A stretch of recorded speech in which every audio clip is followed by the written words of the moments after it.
All right, we're starting the 11 a.m. bulletin with some disturbing news coming in from the national capital. A German national was attacked and robbed in Delhi last night. The victim has been identified as Benjamin. He had taken an auto rickshaw from Chandni Chowk. The driver then asked another man to sit in the auto near Kashmiri Gate. They attacked him with a sharp object. They slashed his face and robbed him of the cash that he was carrying. I'm joined by India Today correspondent Shalini Lobo for more on this. Shalini, can you please give us more details about this disturbing incident, and do we know the motive yet?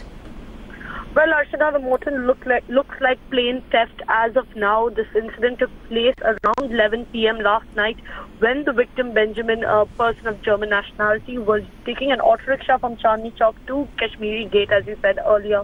On the way, the auto rickshaw got another person, an accomplice in this case, to sit in the auto rickshaw near him, and on reaching somewhere close by Kashmiri Gate, they attacked the victim, robbed him of not just his cash but his mobile phone as well, slashed his face. Now, we even have the External Affairs Minister, Sushma Swaraj, put out a tweet asking for a report in the attack on this German national, and has also asked for the best medical treatment to be given, to be availed to the victim in this case, the best medical treatment in Delhi. Now, this is as much as we know about it, but one thing is for sure, the brand that our country has, brand India for foreigners, is getting tarnished. We saw attacks on Nigerians earlier, and now we see attacks on this German citizen. Now, we have a lot of students coming in from abroad to study in our country. You have a lot of tourists coming in, and this kind of attack does not send out a good message, Archana. All right, thank you so much, Shalini Lobo, for an update on this story. So the latest is